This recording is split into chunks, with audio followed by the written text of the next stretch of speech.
Magandang araw mga karelasyon. Isa pong paksa na madalas ay binubulungan lang ang atin pong haharapin ng may paggalang at pag-unawa. Pag-uusapan po natin ang mga paboritong posisyon ng mga lalaki.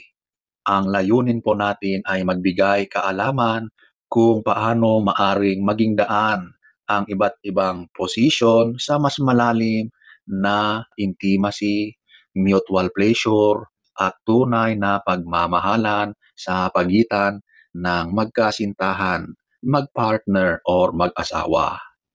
So, huwag na tayong magpaligoy-ligoy, ating aalamin. Part 1. Ito ay yung higit pa sa pisikal, ang kahalagahan ng komunikasyon at intimacy. Mahalaga na magkaroon kayo ng safe space kung saan malaya kayong nakakapagbahagi ng nararamdaman ng walang takot at paghuhusga. Maaring magsimula ito sa simpleng pagtatanong sa iyong kapareha kung ano nga ba ang mga nagpapasaya sa kanya. Ano ba ang mga gusto niya? Ano yung mga gusto niyang mga subukan na bago? Ang pagtatanungan ay isang paraan ng pagpapakita ng pagmamahal at pag-aalala sa kasiyahan ng bawat isa. Kaya naman, bago nyo simulan ang anumang mga galawan, anumang mga diskarte sa mga posisyon na yan, maglaan ng oras para mag-usap, alamin ang mga bagay-bagay at mga saloobin sa iyong gagawin. Ito ang tunay na magbubukas ng pinto sa mas malalim at mas makabuluhang intimacy. So, punta na tayo sa part 2. Ito na po yung mga posisyon na nagpapalalim ng ugnayan ng bawat magpartner. Number 1. Ito yung missionary position. Ito yung position na halos lahat ay ginagawa. O ito na yung pinaka-normal na ginagawa ng halos lahat ng dumarating sa ganitong action. Tinatawag na basic pero malalim ang kahulugan nito. Bakit ito paborito? Dahil pinapayagan nito ang eye-to-eye contact na nagpapatindi ng ugnayan sa bawat isa. Sa posisyong ito, madaling maghalikan, magbulungan ng mga matatamis na salita. Para sa mga lalaki, bukod sa pisikal na kasiyahan, nakikita nila ang emosyon, reaction ng kanilang kapareha na nagbibigay ng pakiramdam ng pagiging provider of pleasure. Mahalaga ang intimacy at pakiramdam ng closeness dahil sa posisyong ito. Number 2, woman on top or kilala bilang cowgirl o reverse cowgirl. Kung ang missionary ay tungkol sa kontrol ng lalaki, ang posisyong ito naman ay nagbibigay ng kapangyarihan at kontrol sa babae. Bakit ito nagugustuhan ng maraming lalaki? Una, dahil sa visual stimulation. Nakikita nila ang kanilang kapareha sa iba't ibang anggulo.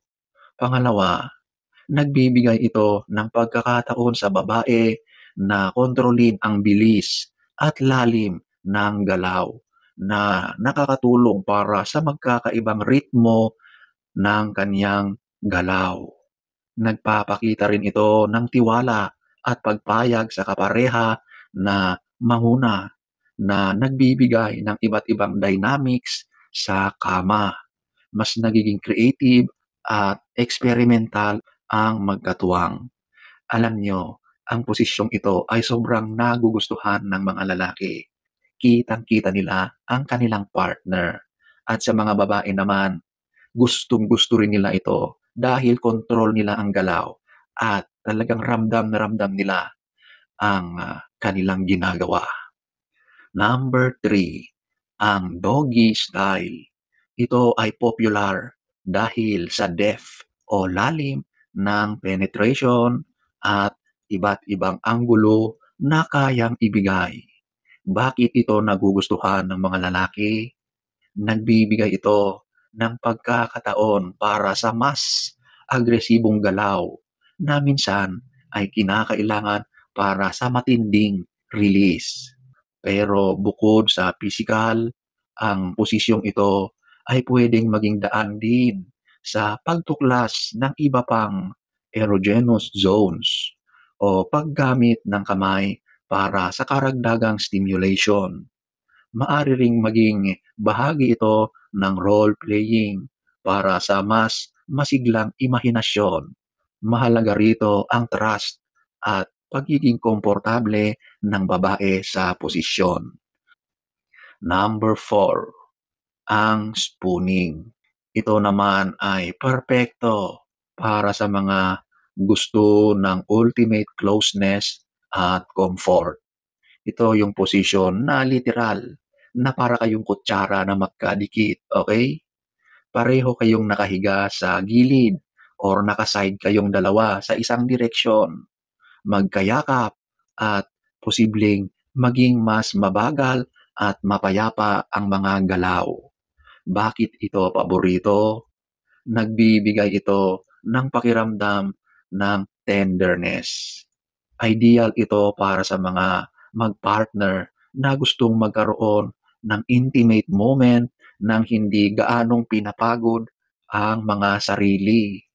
Ang pakiramdam ng balat sa balat at ang pagiging magkadikit ay nagpapalalim ng feeling at ugnayan ng damdamin sa pisikal na aspeto at siyempre sa emotional na rin.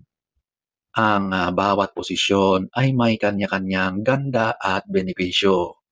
Hindi ito tungkol sa pagiging kung ano ang the best, kundi sa pagiging angkop sa iyong mga mood, yung energy, yung personality ninyo, at yung kagustuhan bilang magkapareha. Minsan ang pagbabago lang ng mga setting tulad ng paglipat ng kama patungo sa iba't ibang bahagi ng kwarto kung saan kayo komportable ay sapat na para magbigay ng panibagong excitement. Ang paggamit ng mga sensory elements tulad ng soft lighting, scented candles, soft music ay nakakatulong din para mas lalong mapabuti ang mood at ang atmosphere. Isa pang mahalagang aspeto ay ang pagiging mapaglaro. Hindi kailangan laging seryoso. Maaari niyong subukan ang mga posisyon na nangangailangan ng kaunting challenge o collaboration, participation ng bawat isa. Ang mga posisyon na nagpapahintulot sa magkapareha na gumamit ng kanilang parte ng katawan tulad ng kamay, bibig, daliri upang magbigay ng karagdagang pleasure sa isa't isa. Dapat alam ang kanyang G-spot, ang mga sensitibong bahagi ng katawan ng lalaki at babae ay maaring magbubukas ng bagong dimensions ng pleasure. Hindi lang lagi sa penetration ang source ng kasiyahan. Ang foreplay, oral stimulation, at body massage ay mga mahalagang bahagi din ng isang kumpletong intimate experience. Ang anumang akto ng intimacy ay dapat na nagmumula sa mutual desire at paggalang. So sana ay nagustuhan nyo ang ating topic for today. Next story time. Don't forget to subscribe.